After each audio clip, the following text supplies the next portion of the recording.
I'm Chris Stevenson, and this is part 2 of our video series on mechanics and character creation in Vampire the Masquerade 5th edition. If you want to go back to part 1, you can get the introduction.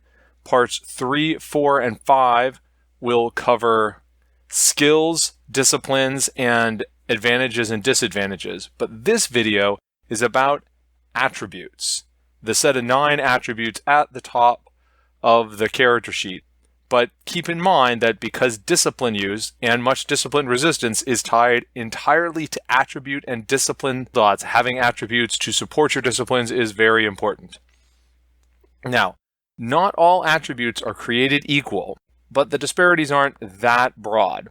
And you want to make sure that your attribute spread matches what you picture your character being able to do.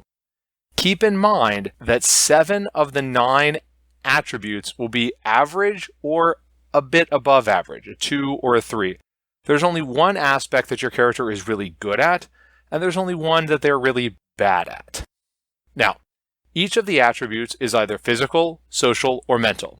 And in those 3 categories, one is more of a brute force stat, one is more finesse, and the third is resistance. We'll start with the physical triad of strength, dexterity, and stamina. Strength is used for the lion's share of melee combat, all unarmed combat, and combat with two-handed weapons. Say if you have a baseball bat or a tire iron. Strength or dexterity will be used for short burst physical activity. Strength can also be used to resist some animalism powers and is important for one blood sorcery power, so it doesn't have a lot of direct discipline applicability, but keep in mind that because strength is used for melee combat, you often need to be able to win opposed strength rolls in order to be able to make use of some of those discipline powers, like potence and some aspects of Protean. The finesse stat for the physical triad is dexterity. Dexterity is used for sneaking around, including Sandman predator pools.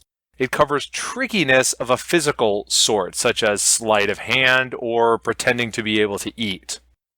Dexterity is used for one-handed melee attacks, such as that knife you had hidden in your boots, and it might be used for short burst physical activity, although, as I mentioned a minute ago, that might be strengths. And remember, sometimes even a physical action, if it's more about your ability to react to something, might be a wits roll. Climbing and balance are based on dexterity. Dexterity is used to fake it when engaging in intimate activity with a mortal, and it is used for some celerity powers. Stamina is fairly straightforward. It's used to engage in some sort of physical activity for an extended period of time, whether that activity is running or holding completely still. Stamina also increases health, and it resists a couple of powers from animalism and blood sorcery. Honestly, if you don't know what else to be really weak in to put that 1 dot attribute in, stamina's not a bad option. That limited amount of health is a bit painful, but ultimately winning the contested conflict roll is more important than exactly how many health pips you've got on your sheet. The social triad is charisma, manipulation, and composure. Charisma is the generic stat for non-tricky social interaction. Vampire is usually a very social game, although how often you have to roll for social interactions varies from storyteller to storyteller. Assuming that your storyteller makes you roll for this sort of thing, any character who wants to have some decent social skills should have at least a 3 in charisma or manipulation. Of course, if you're really good at the social stuff, you may want both. If your storyteller will let you get away with lousy social stats because you never have to roll, I suppose this can be where you take advantage of that, but this is one of the reasons why I generally advocate storytellers actually making players roll social stats, at least some of the time.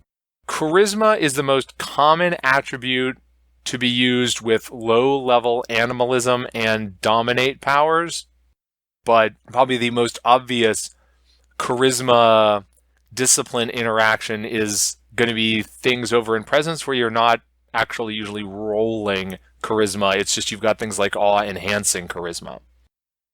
Manipulation is the generic stat for being tricky in social situations. And because this is vampire, there can be a lot of sneaky social interactions. Again, very social game. If you're going to have decent social skills, you really should make sure you have above average manipulation or charisma. Manipulation is used for some animalism powers. It's frequently used for dominate, and it's used to push awe on a target who knows that you're trying to awe them, which, to be fair, does not come up a super lot in 5th edition. The social resistance stat is Composure. It's rolled to resist frenzy, which can be very important. It is the most common cool under pressure attribute. It adds to your willpower. It's even used on some non-resistance social rolls. It's also the most common stat to use with firearms, which can make for a combat-capable character who's otherwise weak at physical activities. It's used to resist auspex and to resist presence. It's not quite as omnipresent as Resolved, but it's extremely versatile. The mental triad is Intelligence, Wits, and Resolve. Intelligence is your brute force stat on the mental side of things. Will be used with the vast majority of academics and occult roles or other roles that require research. It can also be used for things like planning a heist and the technological aspects of breaking in, such as disabling a security system or planning how to construct something, with other aspects of these larceny and craft plans executed with other attributes. Intelligence is used to resist blood bonds. It's used for some auspex powers, for resisting many dominate powers, for resisting awe when you already know it's being used on you, and it is used for every single blood sorcery ritual. Intelligence can also be used with a variety of skills to determine if your character thought to bring along a piece of equipment that would be really handy to have right now. The finesse mental stat is Wits. It's the passive perception stat of V5. And, it's really nice to notice things when you aren't actively searching for them. That includes noticing physical things out there, but it also includes noticing social cues. Wits is also just in general what gets used for quick response actions. For example, if a pedestrian jumps in front of your car, it's probably Wits plus drive to avoid hitting them. Wits also might come into play in social roles that require fast thinking, including the ever-popular rap battle, or witty repartee if you're in a more cultured sort of Elysium.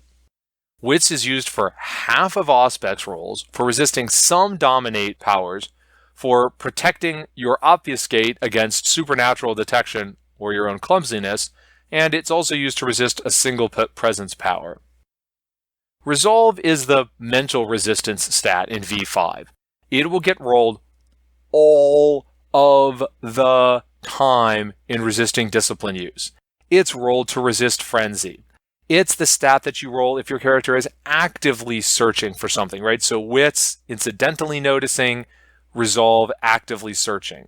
Resolve is used to resist the blood bond. It's used for some animalism powers. It's used for half of the auspex powers. It's used for resisting dominate. It's used for resisting the scary side of presence, and it's used for resisting most blood sorcery powers. And it adds to willpower, so it gets rolled a lot.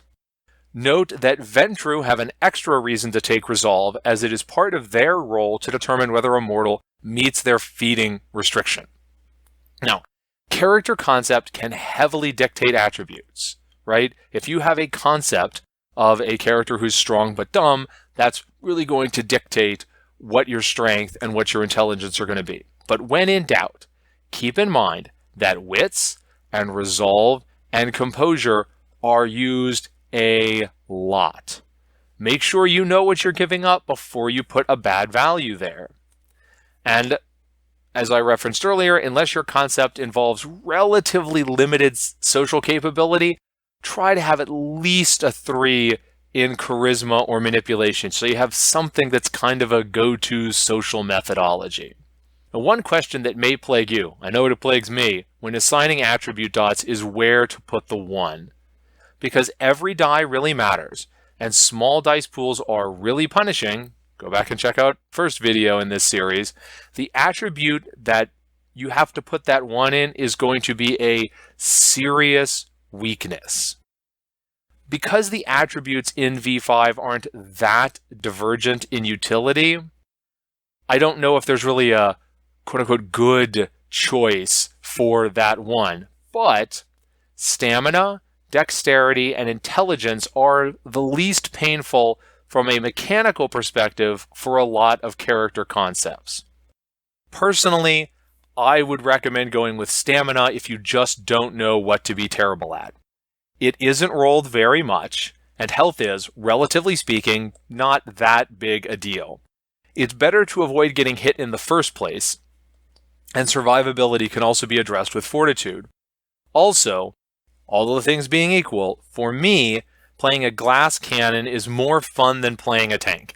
Having lots of ability to affect the world, but then the world can affect my character, makes for a more exciting play than just being a bundle of resistance.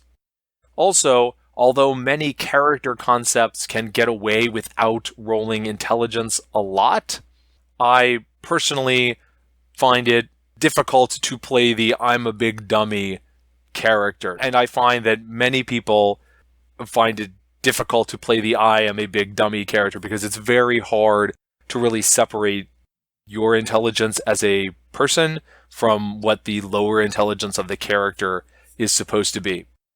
That's it for attributes. Again, if you go back to part 1 of these series, you'll get an introduction and some high-level pointers. Video 3 will be skills, 4 disciplines, and 5 advantages and disadvantages. But that is it for attributes. If you found this video useful, please feel free to like or subscribe below.